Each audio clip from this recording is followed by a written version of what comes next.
All right, welcome to the Let's Rock Review podcast, going back to the first Foo Fighters album. We've gone through a lot of them so far, and we had a couple conversations about the first couple albums, but they were before we decided to start recording ourselves and publishing these conversations. So we're going back to the first one, the OG album. Kurt, what do we got? We got the Foo Fighters self-titled album. And yeah, just like you said, going back to the first, we're actually sticking with our word and doing this Star Wars style. Starting with album 3, going through album 7, and now we're going to go back and do album 1. Then we'll do album 2 next. But I think at the end of last podcast we said we're going to go to Sonic Highways, the 8th album, but we'll go with the first 2 and then we'll jump back to Sonic Highways. So get ready, everyone. All right, sounds good, man. All right, so I think to talk about the first album, you got to go back and talk about Dave Grohl a little bit and where he was during the recording of the first album, because, or even before that, like because a lot of this album was recorded before he, I mean, when he was still a member of Nirvana, a lot of this album was recorded. So let's go back and let's talk about Dave Grohl a little bit. What led him to be who he is? Right. And yeah, as I know both of us as we were approaching this podcast, we like to talk about the first half of the podcast, the history of an album, and then leading into the songs. And it's like, how do you really talk about the history of just everything before that album? And yeah, kind of the first thing I thought about was just looking back and just thinking of like those little moments, like leading up to, eventually becoming the musician he is.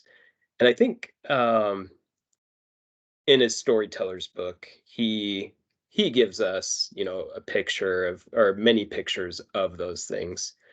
I always, I think the first story I loved hearing was as he was visiting his mom's friend. They go out each summer, visit. The moms can, talk and chat things over, and then he was friends with her kids as well. And he refers her, Tracy, his cousin, quote unquote cousin, not really blood related, but the moms were such good friends and they became good friends. I love hearing how, one of the summers they went, Tracy became a punk rocker. I love how, in quotes, this was the first day of the rest of my life. He went upstairs. She starts showing him all his punk rock, or her punk rock records that she got. Bands like Black Flag, Dead Kennedys, The Germs, and Minor Threat. And he was just like way into it. He was like, this is amazing. And, I can't say I really ever had one specific moment like that growing up, but I love that that was just ingrained in his memory.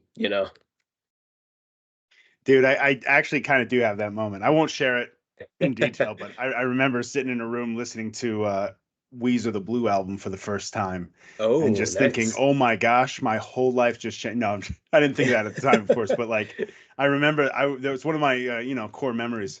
But going back to the book, I like the time he was at a was it a jazz bar with his mom for her Oh yeah. birthday, Yeah. and all she wanted for her birthday was for Dave to get up and play the drums, and it was one of the first times he like played in front of people, and how scared and nervous he was, and he tried to get a drum lesson from that guy, paid the guy all this the money to come and then he to come and give him this lesson, and he was like, and that was the first and last drum lesson I ever had. Yeah. And then Well, everything else was just self-taught. I know he was referencing that in talking about teaching his daughter how to play the drums and how he never had drum lessons, but still like the yeah. inspiration from just wanting to play music, not having any like formal training or anything like that, but just wanting to rock out Yeah. and play music. That's something that really stuck out to me too. Like he didn't ever have formal training. He didn't even have like the best equipment. He started out drumming on pillows. Yeah. Like he and I loved hearing that because it's like you don't have to have, the greatest opportunity ever or like the best equipment, everything at your disposal. Like if you have that passion, like you can just go for it. Like don't let anything stop you. And that, yeah, that's something that Dave was able to do. I also loved hearing that he played drums with his teeth. Like his dentist, like he went to the dentist and he's like, "Oh, your teeth, they're showing a lot of wear. What's going on?" And he showed him like, "Oh, I play drums with my teeth," like, hoping he'd be excited about it. He showed him how he could play Rush's Tom Sawyer with his teeth. That's pretty crazy to hear. Right. That's funny. Also loved how he says music became something that I could see. Like he says it's a neurological condition known as synesthesia. It's Hmm. where one sense is activated, like hearing, and another unrelated sense is activated, vision, at the same time. And the engineer in me got like really excited to hear that, like how he's just like a very visual learner. I was like, Yeah, awesome. that's um, awesome. yeah, but yeah, it's fun going back and like looking at these little things. Like might have seemed like a little insignificant in the moment, but looking back, it's like wow, like of course, he was destined to become a musician and become someone great. But yeah, it's fun hearing him talk about that in his book, all It those different is. things.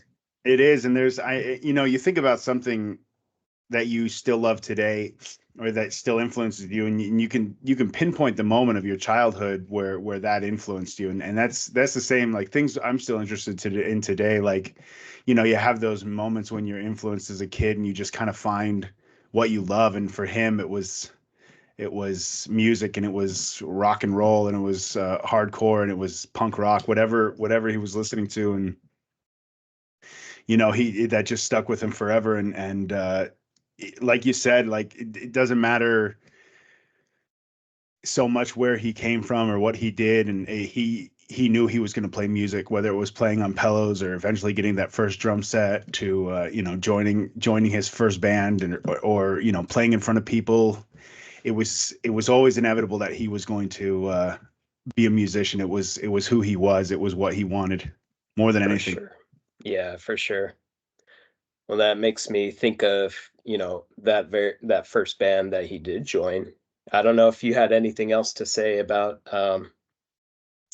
his upbringing, his music influence in his life, but yeah, I No, was just gonna, that. Nah, I just wanted to talk about how he just self-taught. That's just incredible to me. yeah. Like you have so many opportunities to learn how to play instruments. I mean, I took drum lessons, I took bass lessons as a kid, and I still am horrible at both. But but I don't have the It's same always fun to level of try. passion that he has. But Right, yeah. Yeah, he has all those different moments, and eventually, you gotta put that to use. And, it just made me think of his time and joining the band Scream. I don't know if many of you listeners out there have heard of the band Scream, but this was like the first big thing that Dave Grohl, like the first band he joined. And the thing about Scream, they before he joined, they were already a band. Like they were established. They were like DC's, like Washington DC's coolest band. Like Dave loved them. He even says like I basically learned to play the drums by listening to Scream. Like this is what he played on his pillows.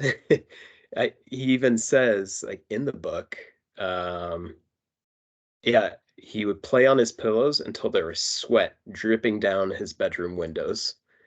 Like this is what he wanted to do. I like you, Kyle. I also played drums. I took some drum lessons, but I can never say I was that into it. I love right. music, but yeah, he saw a flyer on the local music store. Scream was looking for a new drummer, and he at the time Dave was only 17 years old, So he actually lied to the band. He's like, "Yeah, I'm old enough to play, let me join." Yeah. And like his first audition, it was just with Franz. It was more like, yeah, here's this kid, he wants to play, so let's see what he's got. And I guess Franz was actually impressed. And he's like, "Hey, why don't you come back?" And like he was able to come back, jam with the rest of the band, and eventually he joined Scream. Eventually, playing for 4 years with the band. So it was pretty awesome to see him not even just like join a band, start his get established, but join a band that he was really into. I think that's pretty awesome right there. Yeah, I mean the fact that it's not just like he didn't just start something that he wanted to start or like start his own thing. He got his start by jumping onto something that was already there, Yeah, something already established. for sure. Yeah, I love in the book, he was like really at a crossroads. High school, he was going nowhere. For those that don't know about Dave Grohl's mom, she was a teacher. She was a high school teacher, and you know, Dave was kind of conflicted because he's like, this is a great opportunity, like, go touring with Scream, this band I love, doing something I love, but at the same time, I don't want to upset my mom. I love his mom's words. You'd better be good. So like she wasn't like against it, she kind of understood where Dave was. Not all students are alike, and maybe college wasn't in the books for Dave. So, and they had a great relationship. So I think, you know, she was coming out of love, like giving him this advice, and she wanted to support him. So, And I don't know if you've seen his mom speak, or I haven't read her book, but like I remember an interview she did on a late night show talking about him and you know talking about kind of that experience, something like that, or knowing when he was special. She said, I always knew there was something special. Every mom says that about her kid, right? And oh he's yeah, like, but yeah, she says like I knew he had this passion for music, and I knew he could make it work. Was yeah. what she said about it. Yeah, for those of you listening, Dave Grohl's mom, Virginia Grohl, she made a book herself called From the Cradle to the Stage.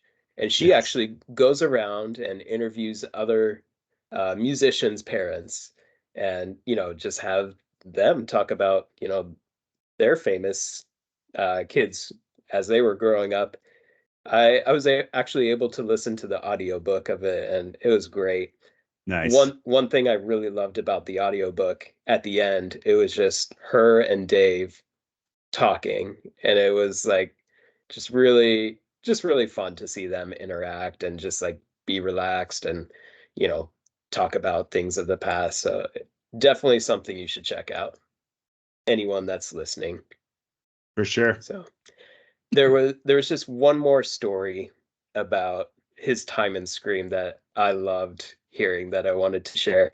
Over the years of touring, Dave growing up on the East Coast, they end up traveling to the West Coast and the Pacific Ocean.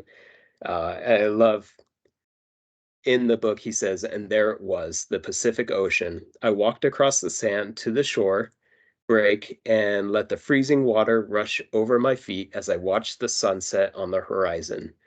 And I love this quote. I had made it. From one ocean to the other, I had crossed the country on nothing more than the love of music and the will to survive. Surely it could never get any better than this. I I love those two things. Like first one, I had made it. It almost seems like it has two different parts to it. It's like not just I had made it to the West Coast, but it's almost like I had made it like figuratively, like in the Yeah. music business. And then just at the end, surely it could never get any better than this. I mean, when you think of Dave Grohl, you think Foo Fighters, probably think of Nirvana as well. A lot of, especially casual fans, may not know about his time in the band Scream. So to hear him say, this is the best right here, it's just kind of funny to hear that. So loved reading that part of the book. Yeah, it's every step of the way you kind of see Grohl's humility. He's always, even like after what, 3 4 studio albums, he's still like, maybe we'll still be big, maybe we'll still do this, maybe people like our music. Yeah. But it's fascinating how humble he stays throughout the whole process. He's still a pretty chill, down to earth guy. I mean, he knows who he is now. You have to when you're that big, but um yeah, and age played a factor too, and thinking, "Oh my gosh, I've made it." And with his Yeah. whole thing, I want to play music. I want to play in front of people. And he got to Hmm. do that with Scream. So like, if you think of goals in life and steps to goals, that's definitely a first, or even a last step. His goal was to play music, and he was playing music. So yeah, in a sense, he did make it, but how little he knew how far he had to go, or he was going to go. Yeah. And of course, because of this podcast, we know he didn't spend his entire career in the band Scream, and led to his time in a little band. And as he describes it in his book, he says, "And then I heard the 5 words that changed my life forever. Have you heard of Nirvana?" It was actually the Melvins guitarist Buzz Osborne, I think, who said that to him. No, That sounds correct. Yes. anyway, so he's playing with Scream. He became a fan of this band called the Melvins. The Melvins guitarist was Buzz Osborne. Scream breaks up. Uh, Dave Grohl calls his friend Osborne, Buzz Osborne, for some advice, and he says, I have these 2 guys who I've actually brought to see your show before. He took uh, Cobain and him to see Dave Grohl perform and Scream. So he calls him, says, "Hey, I got this drummer." He calls Dave, "Hey, I got these guys in Nirvana. Go check it out." He goes to Seattle, and within 2 minutes, they say they wanted him to be in the band. Yeah. They had found their drummer. Hmm. Something that's interesting. I don't, I don't know if a lot of people know this. I'm sure, big Nirvana fans, big Foo Fighters fans probably have heard this, but Dave wasn't the first drummer for Nirvana. He, I, so I actually hear different numbers. I've heard different numbers from Dave himself, and then like, showing all the different drummers, but he was like the fifth or sixth drummer. And once again, it kind of depends which interview you hear Dave mention. But yeah, Dave was Nirvana had already released their first album, Bleach, and yeah, Dave joined them from there. And Yeah. it wasn't like he walked into instant fame either. Like thought it was funny hearing the stories. Like when he first joined, he was living off of 3 corn dogs a day. He, they were not big yet. So 3 corn dogs a day. Oh yeah, man, you're getting old when that doesn't sound good anymore. yeah, 20 years yeah. ago, that would have been like, "Hey, that's fine, man. I'm down." I got Today, I'm like, this. "Oh, that sounds so gross." Yeah. Yep. That's funny. 3 corn dogs a day. Anyway, of course, this is not a Nirvana podcast, so we will, skip ahead a little bit. But you do Mhm. got to talk about his time in Nirvana just briefly. He gets a taste of fame. He gets a taste of playing in front of a lot of people, of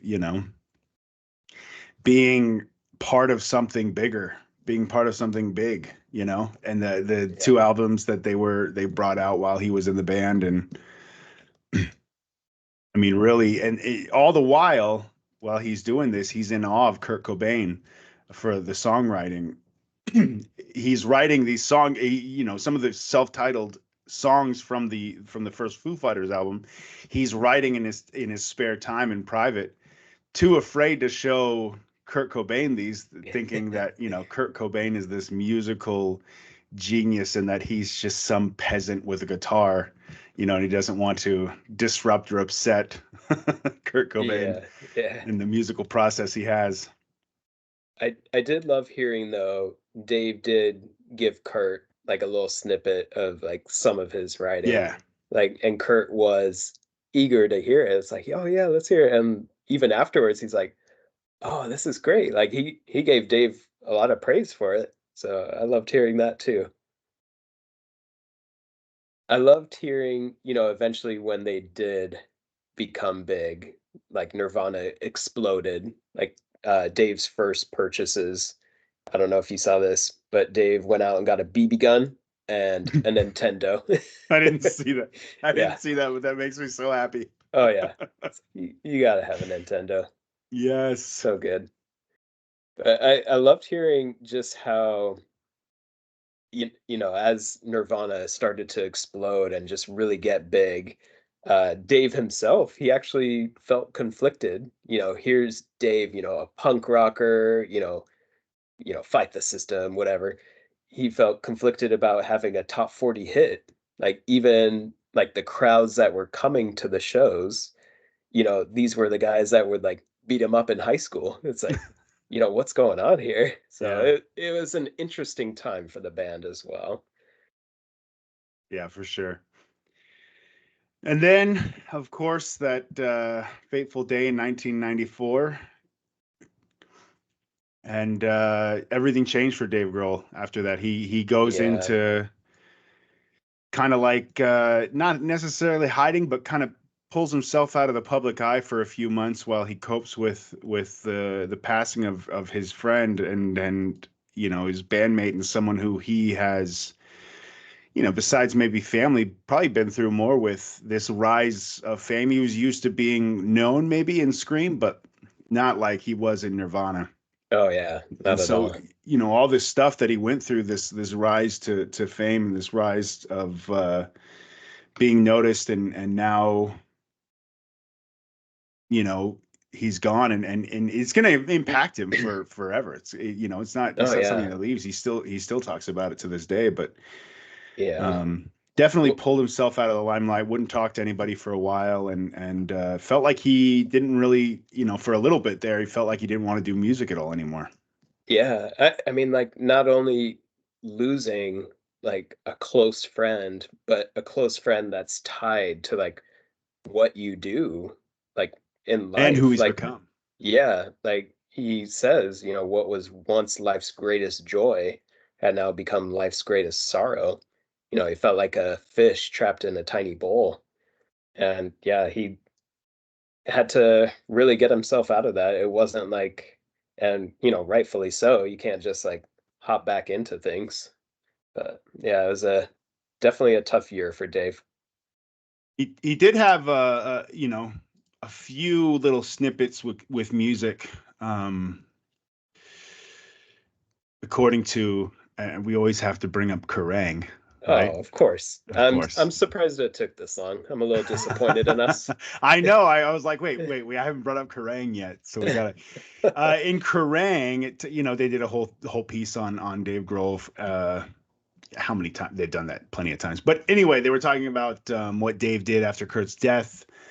Um, After a little bit, he immersed himself back into music, of course, because, while he was super depressed and down, and rightfully so, eventually who he was and who he is came back out. And he played at the MTV Movie Awards in 1994 as part of the Backbeat Band. Uh, and then he did some other stuff. He got offers from Tom Petty and the Heartbreakers, and Yeah. who was it? Danzig, right? Oh, I didn't hear about Danzig. Was it Danzig? Or Guar? I know there was like something Guar. about, yeah. There's some sort of offer from Guar, or he Anyway, he was gets like, these yeah. offers, and he turns them down.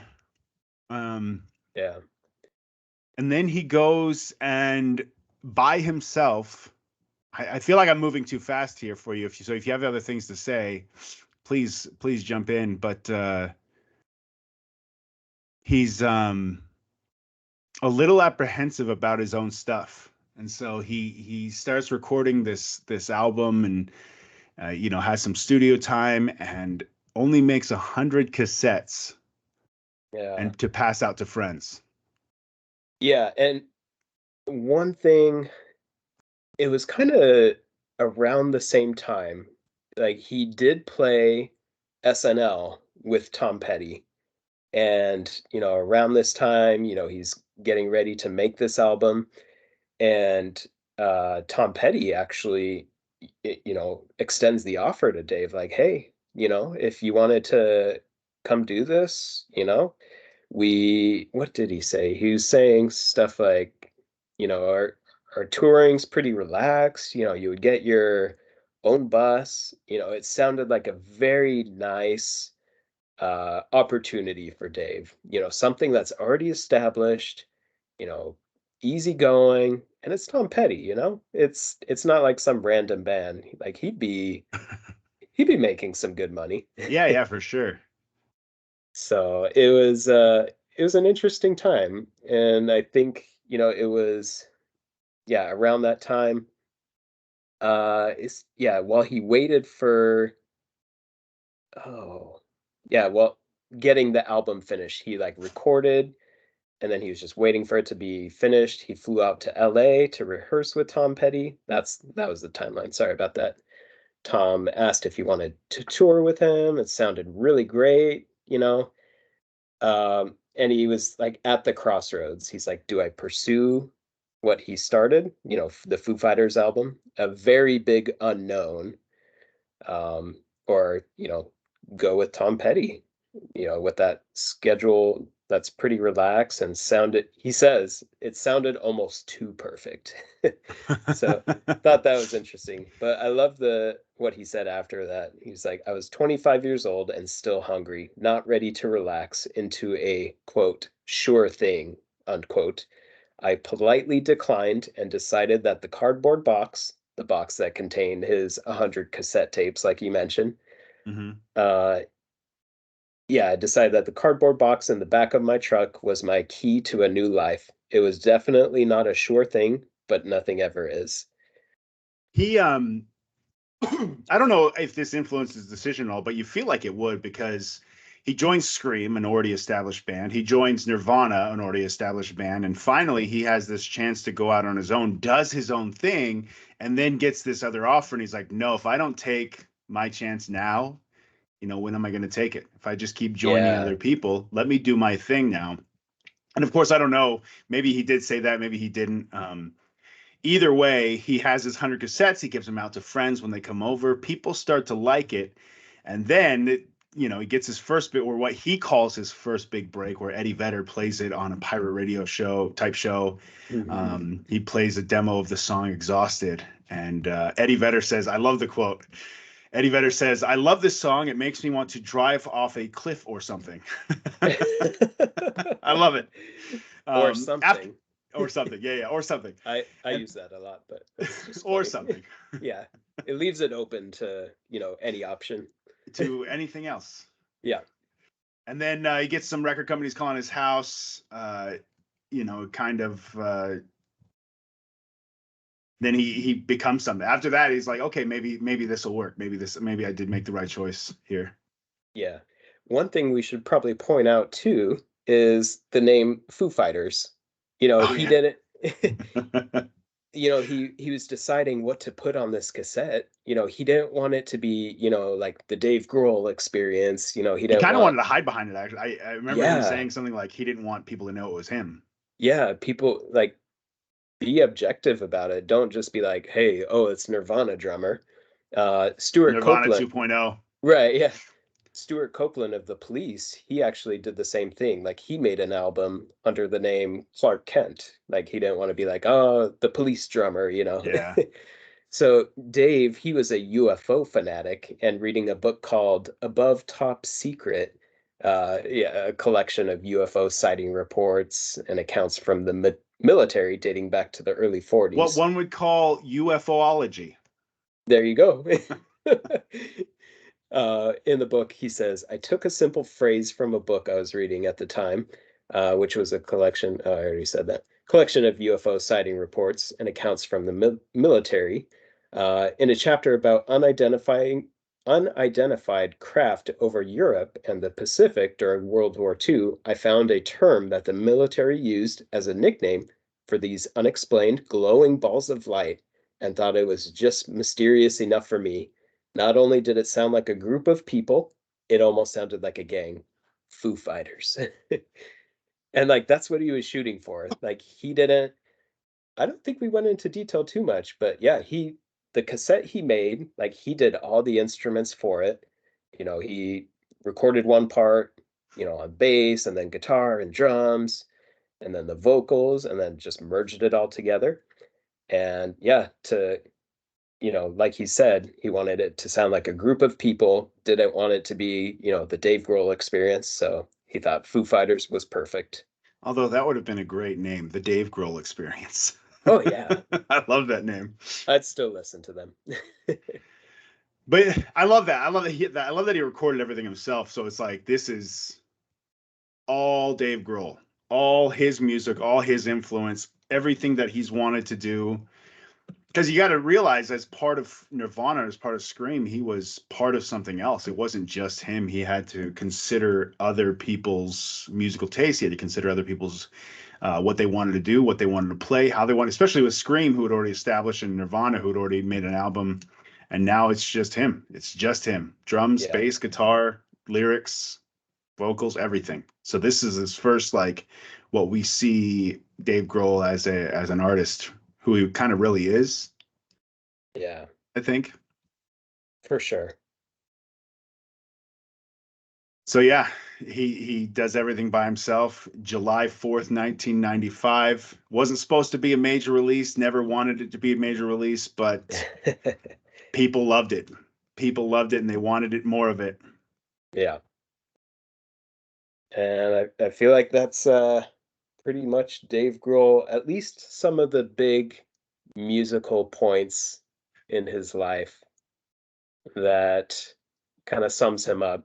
If you Yeah. want a full-on history, definitely look up the Storyteller book that he's written. It has some fun facts in there and goes into greater detail, but we kind of just condensed it for you. So hope you enjoyed that. Yeah, for sure. Um, it is a great book, by the way. I still need to finish it. I'm at the end of it. Uh, Once you're done with that, be sure to read From the Cradle to the Stage by Yeah, that's been on Virginia my Grohl. to read list for a long time. I really want to read that one. Anyway, so yeah, even though he records it by himself, he does find some people to tour with. But I think that's something we'll talk about in between album 1 and 2. So we'll probably hit that up on the Yeah, next podcast. for So sure. should we move into the songs then? Let's get to the songs. Some great songs. This Now, album is it's self-titled and it doesn't have a lot of the big, power behind the later albums, but man, this album is great, and it's a lot of Nirvana's fans, one of their favorite albums. yeah. When you So first listen to it, like Dave's a great musician. I would never, I mean, when I first heard it, I didn't think, I didn't get the vibes like, oh, this was like one man, It yeah, not at was all. like he does great with all the instruments and it's like this is a cool band. In fact, And I always thought, like, for the longest, I always thought Nirvana or sorry, Foo Fighters was those four guys in the video of Big Me. I was like, oh yeah, that's the band. right? Yeah. And I had no idea till way later that it was just him recording. Yeah. Anyway, this is a call. Yeah. What do you do for your very first song off your very first album? This is a call. This is the song. This is the song that's on it. It's all It's past resignations. yeah.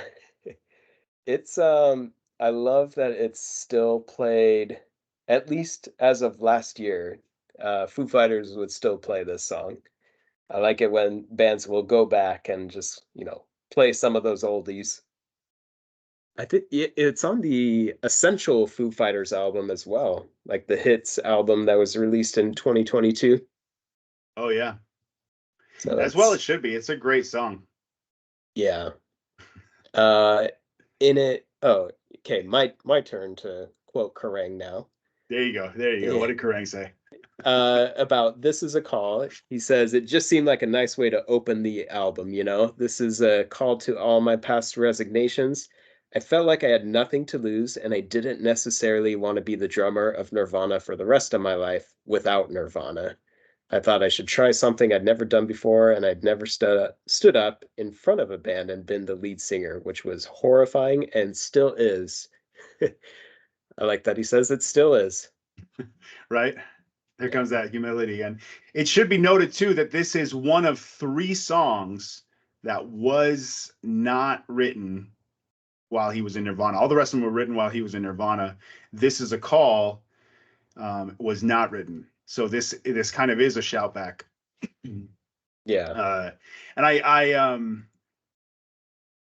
I'll save that quote for later. But yeah, this is it's definitely feels like he's saying, you know, I, I'm I've I don't know. I don't know if he's saying like I've held back in the past, but now here I am, or something like that, or I was always part of something else and now I'm doing my own thing. Whatever he's saying, it's there's definitely a message in this song about who he is now.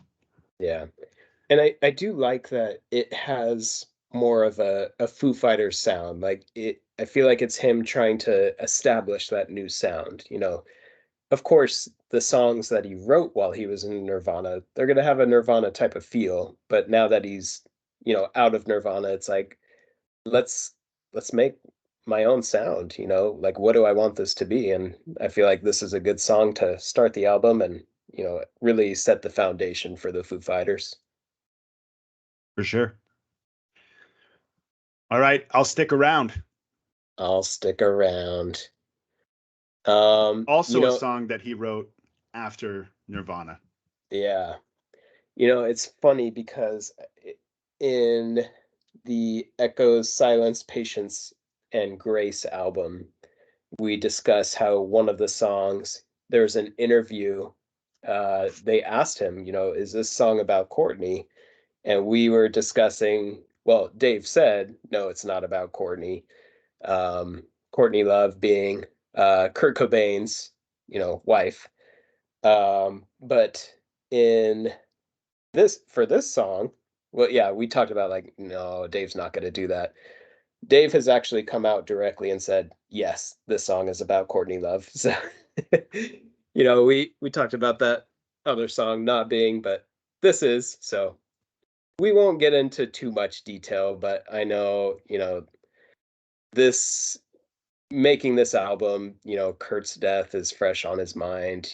He's probably, he's having his feelings and he, in a very vague nutshell, I don't think he liked how things were handled, maybe before his death. And we'll just leave it at they didn't have a great, Dave and Courtney didn't have the greatest of relationships. But yeah, Dave said, I've denied it for 15 years, but I'm finally coming out and saying it. Just read the words, it's about Courtney Love. Like he said, saying this in 2009. But, for those wondering, they did remain at odds, but in 2014, when Nirvana was inducted into the Rock and Roll Hall of Fame, both of them were there, and it seemed, they put the past behind them. That's good. So, yeah. The music video is interesting too. See, it was directed by Jerry Casale, a founding member of Devo. Uh, Casale directed Devo's videos. Grohl contacted him because he wanted it to look like a Devo video without ripping them off. And I feel like, yeah, he does How a do you make great a job. Devo video without ripping off Devo? Oh, hire the same guy. Yeah, just hire him. That way you say you're not ripping him off. Just say he directed it. But he does a good job. It looks like a Devo mixed with Nirvana music video. So it worked out perfectly. It should be noted that this video that you are speaking of appeared in the television show Beavis and Butthead. That needs to be said, and I said it. It needs to be said. You know what? I will also add, it has a hint of Weird Al in it as well, I feel like. And I mean, I feel like anytime there's like Devo, Weird Al, they're kind of in the same, very unique bands. And well, especially because in the music video, he's eating those chess pieces. Yeah. And then while he's singing, the chess pieces are falling out of his mouth. And when Weird Al parodied Smells Like Teen Spirit to Smells Like Nirvana, you know, Weird Al has those marbles in his mouth, kind of, Yeah. making fun of how, no one can really understand Kurt singing during that song.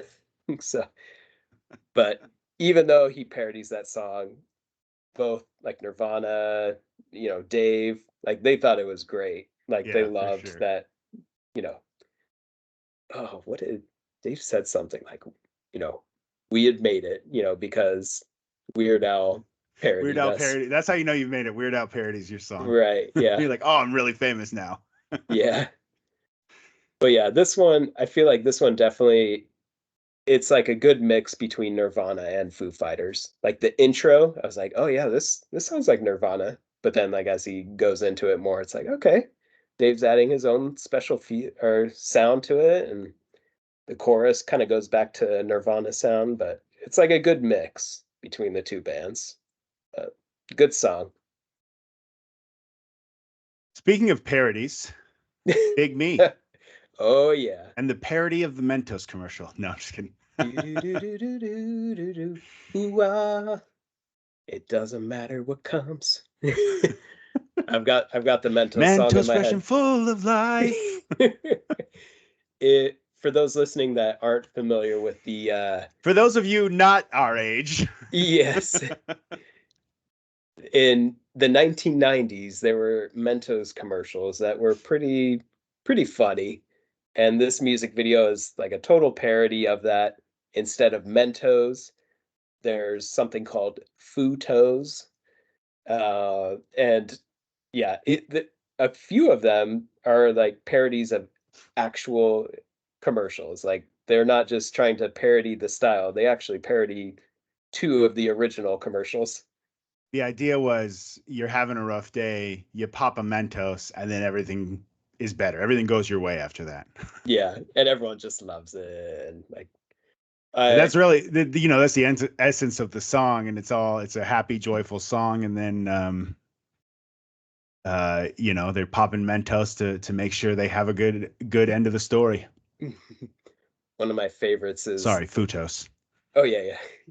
There's a Mentos commercial where the guy, he's in this nice suit. It looks like he's going for a job interview. He sits on a bench that was recently painted white, and he's just like, "Oh man!" And like he pops in a Mentos, and he's like, "Hey, I'll just make this a pinstripe suit." So he like rolls around in it, and the painter's just like, "Oh, good job," and he's looking all slick, of course. But And then he yeah, pops a Mentos.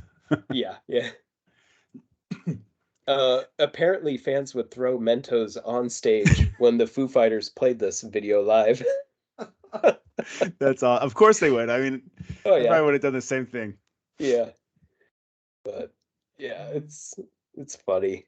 Uh, my favorite part of the video is when he goes through the limo of the business lady on the phone, and like he shows the Futos. Watch the Like she's all lady's confused, like, face. "What are you doing?" And then all of a Yeah, sudden, "Oh, you have Futos. You're okay. You can walk yeah. through my car." Watch the video and watch her face after he walks out. She looks, yeah, her face just smiling all big, like That's great. ah, Yep. yeah, You got me. yeah. Funny music video and a good song. And yeah, a good Let's song. not It's take one of the away from singles the from the song. album too. Yeah. So moving on. Next song. Hmm. Alone plus Easy Target. I believe this was the song that Dave originally showed Kurt. This is one where he was like, hey, listen to this. Yeah, this was in the book. Dave wrote it. Well, oh wait, no. Shoot, I forgot. But yeah, he showed it while still in Nirvana in '91, and Kurt was pumped to hear it, and he said he liked it. Here. I have the quote if you were looking for it. Oh It yeah, said, I yeah, yeah. told him I was recording and he said, "Oh, I want to hear it. Bring it by." He was sitting in the bathtub with a Walkman on, listening to the song. And when the tape ended, he took the headphones off and kissed me and said, "Oh, finally, now I don't have to be the only songwriter in the band." I said, "No, no, no. I think we're doing just fine with your songs." Yeah.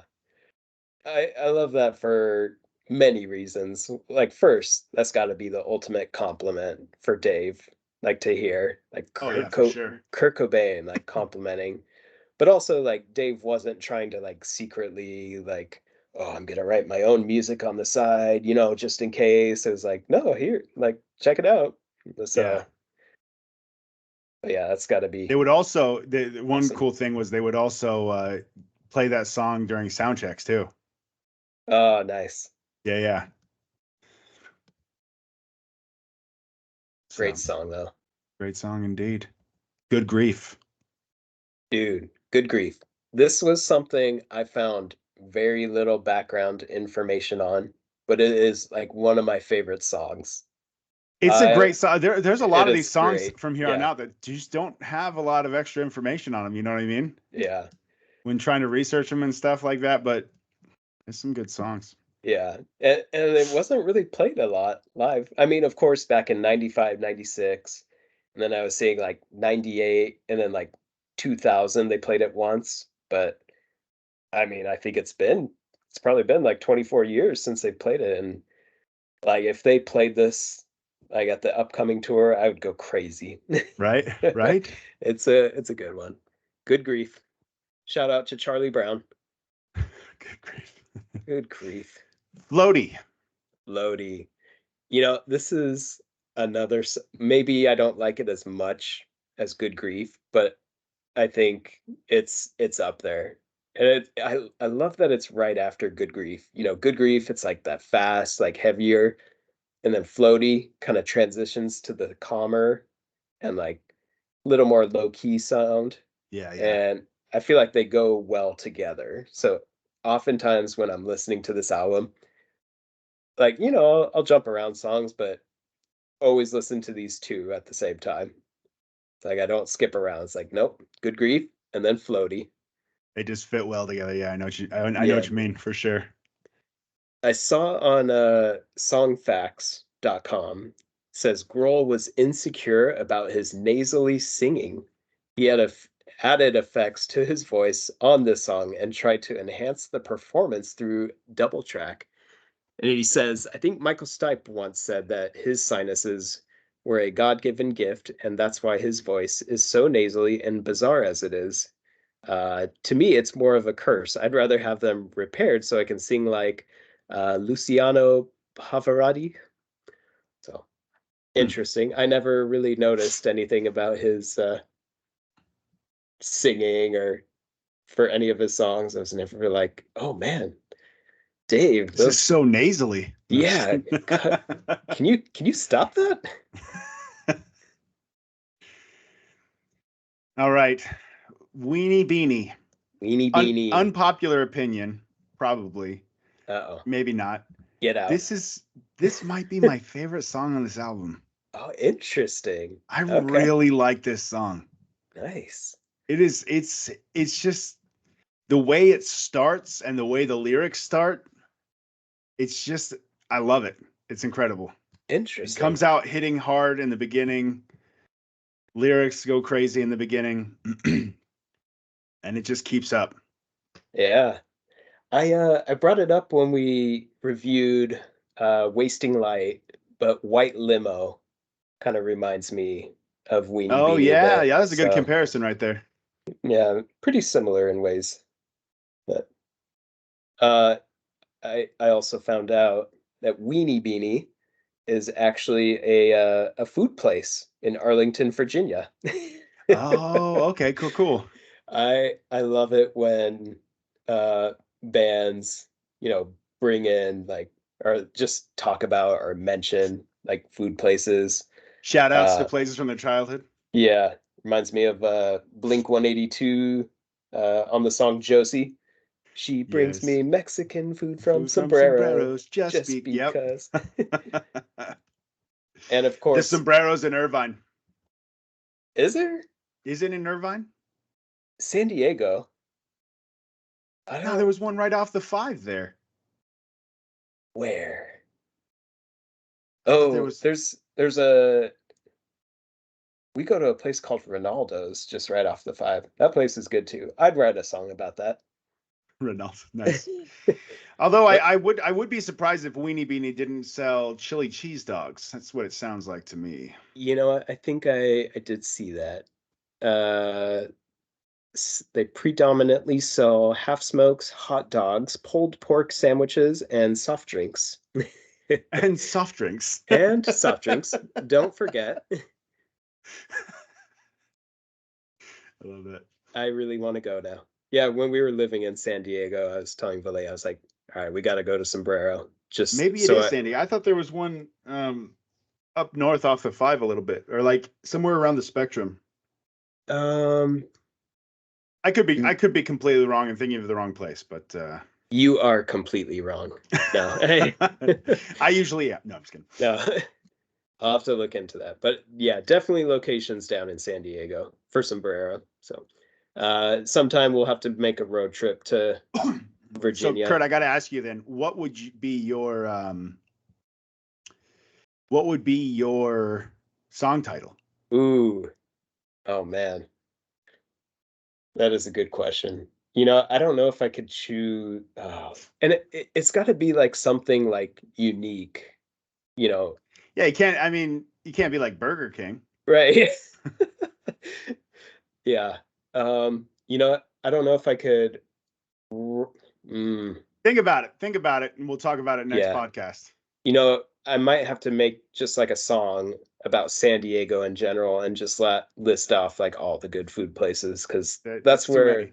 that's San where all the Diego good has some food. good food, man. Yeah. So I'll leave it at that, but I'll definitely I'll start writing a song.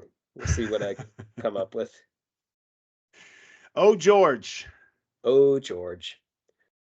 So Far Out Magazine says this is a tribute to George Harrison, Dave's favorite Beatle. Let's see, what was it? Something. The song Something is his favorite song by him.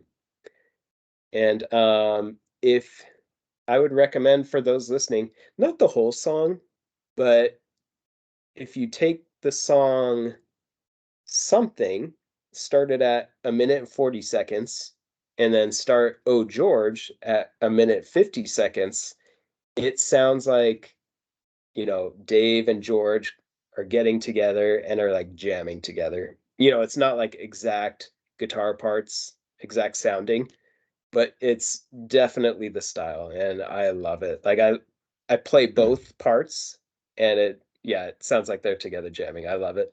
That's So awesome. check at least if you're not going to listen to the whole album, even if you're not going to listen to the whole song, try that out with Oh George. I think you'll enjoy that. So For All the Cows. for all the One cows. of the singles from the album. Yeah. This is, pretty it's kind of more of their Jazzy. yeah, uh more on the humor side, nothing serious. I mean, just look at the song title, For All the Cows. Dave says when it was at a concert I was watching and his mom was there. Dave brings his mom on stage and he says, when I first played this song for my mom, she said, it sounds like Richard Marx. And I just thought that was interesting. That's Wherever funny. you go. Man, I'm in a singing mood tonight. Yeah, you've Just busted out in songs several times, man. I love it. best one being the Mentos song. But yeah, there was something, I believe it was in the Virginia Girls book, From the Cradle to the Stage. I think she was asked something about like, does she really know like all the songs? And she was like naming off some of the songs, and she names um times like these, and she's like describing each song, and she mentions something about like the humor of For All the Cows. And I just love the fact that she brought that song up. It's like, of course I know all the songs, and of course I know, the silliness of For All the Cows. Nice. Yeah. All right, Ecstatic, the third and final of the songs that he wrote after Nirvana from this album. Okay. Ooh, this is the only song to feature a musician other than Dave. You Yes, know, Greg Dooley. Dooley? Is that how you say it? Dully? sure. Dooley? I, I've heard it both ways. All right. Yeah, Greg Dooley of the Afghan Wigs. He plays guitar on this song. So, yeah, the whole album, everything by Dave, but yeah, he asked Greg to be a guest on this song. I'll have to go back and listen to it, see if because, if you start it, I don't think I ever was like, hey, that sounds different. So Yeah. that's just a fun fact about this song, though. Uh, Dave said, according to Foo Archive, a song like Ecstatic is the only way I can express grief or happiness. So Interesting. there you go. Interesting. Very interesting. Watershed. Watershed. This Watershed. song, I feel like we really see the punk influence come out Yeah, for from sure. Dave. I like that. Yeah, it's definitely, you can definitely tell he had those roots, and he's like bringing it in. Foo Fighters in general, it's not really a punk band. It's just rock, but he still does punk well. The occasional song or two. I believe I mentioned in Your Honor. Uh yeah, there's some parts of that album I really felt like we saw a little more of that punk influence, that punk background. I also catch myself, I should have brought that up earlier too. I feel like almost every podcast I like mispronounce a name or mix up a song. I mentioned for their song Resolve off In Your Honor, I called it Revolver, but it's like, man, it's always like after I say it, I'm like, oh man. So for those listening, it happens every once in a while. So It happens to everyone. Don't worry about it. yeah, I'm sure apologies. I've done And it. I don't even know. Still don't know how to say whether it's Dooley or Dully. So yeah, it happened for me 10 seconds ago. there you go. Well, yeah, if you're into the punk background, check out Watershed. All right. Last but not least, Exhausted.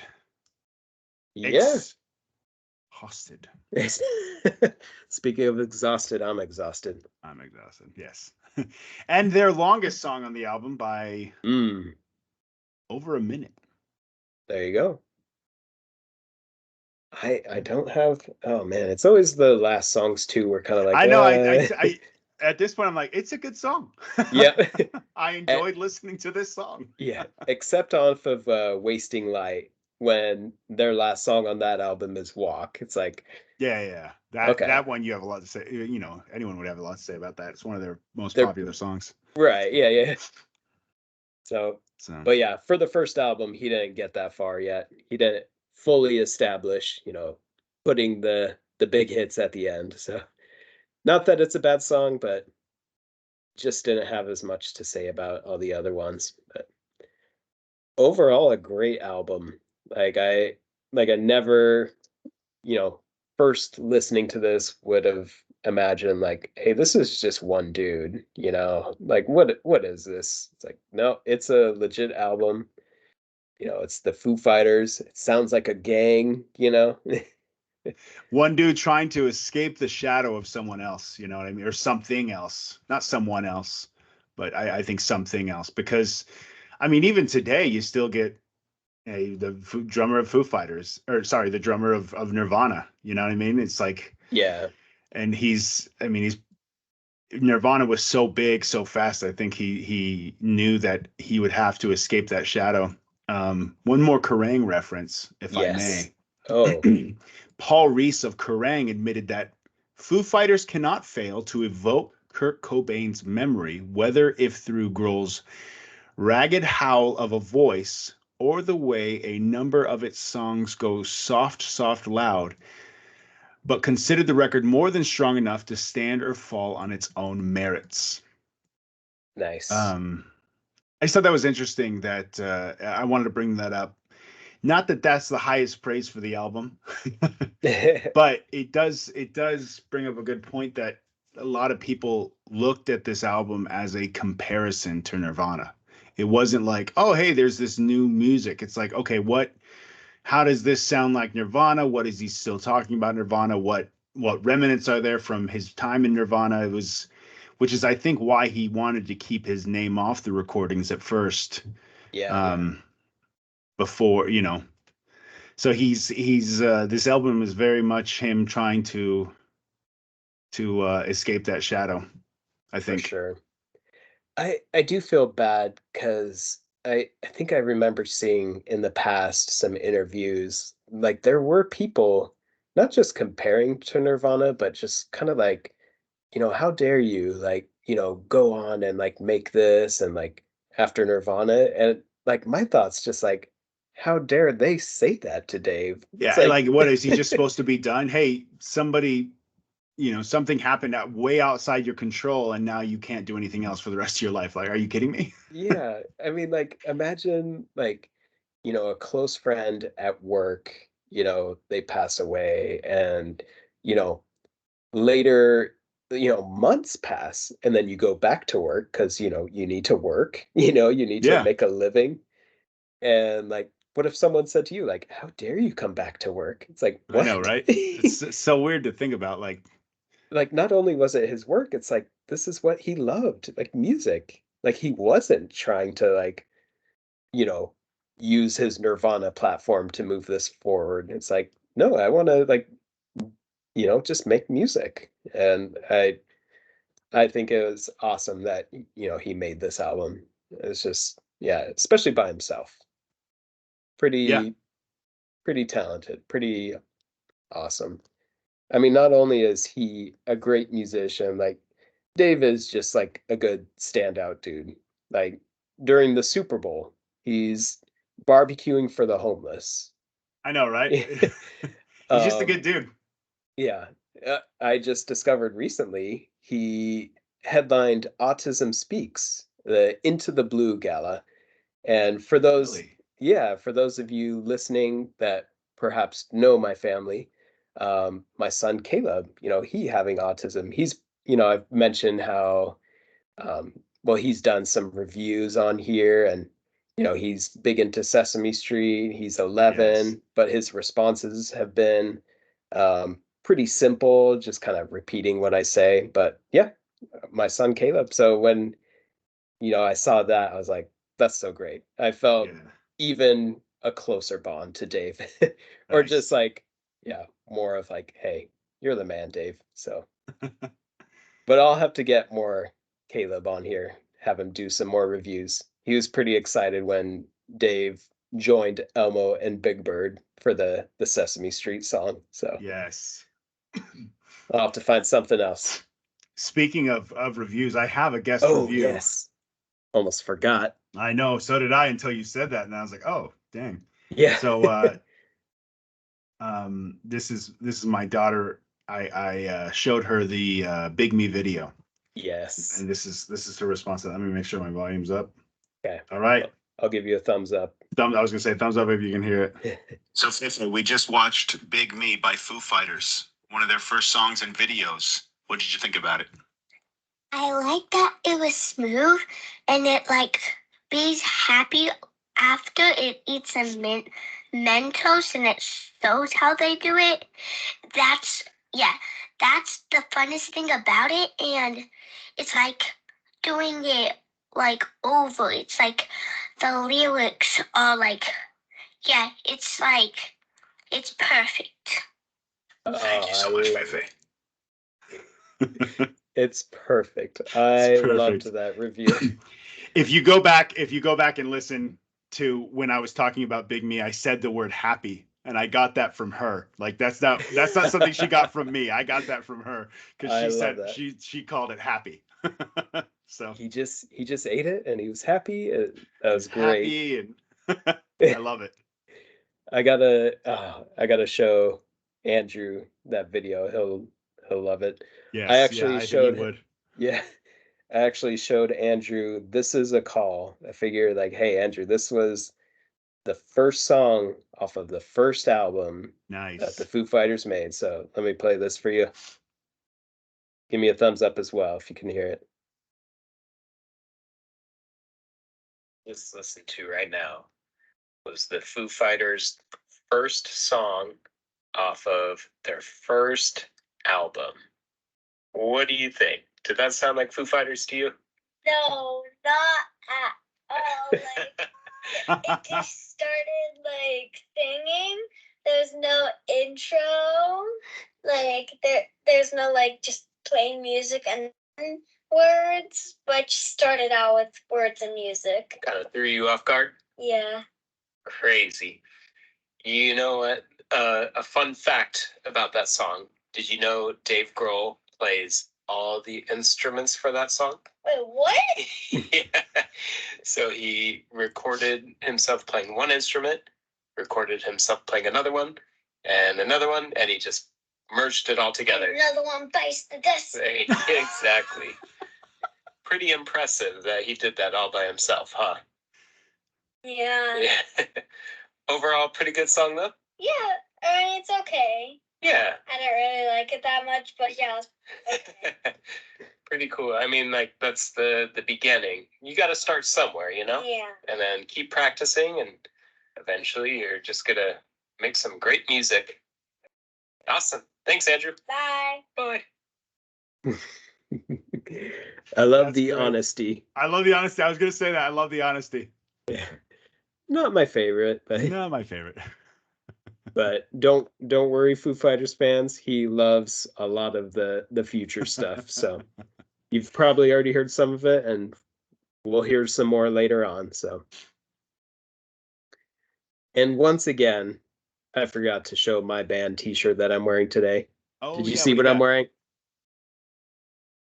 At the drive-in? Oh yeah. Heck yes.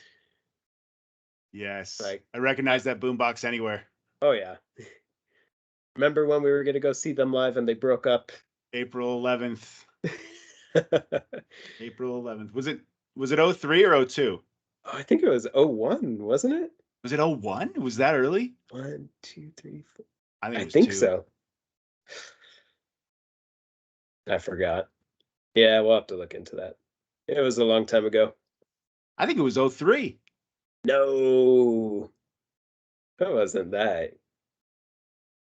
We'll look it up. Yeah, well, anyway. All right, guys. Thanks for joining us once again on the Let's Rock Review podcast. The first Foo Fighter albums is in the bag now. We'll be back in a couple weeks for the second Foo Fighters album, and then continue on our journey forward to cover the rest of their albums on our way to their show in August. Yeah, some of you have already been. They've already done some shows here in the U.S. and they're going to Europe. So if you've already been to it, hope you're enjoying it. But yeah, we'll be going in August. So we're pretty pumped. It's been a fun journey talking about these albums. So it has. Hope you're enjoying it as well, even if you're not going to the show.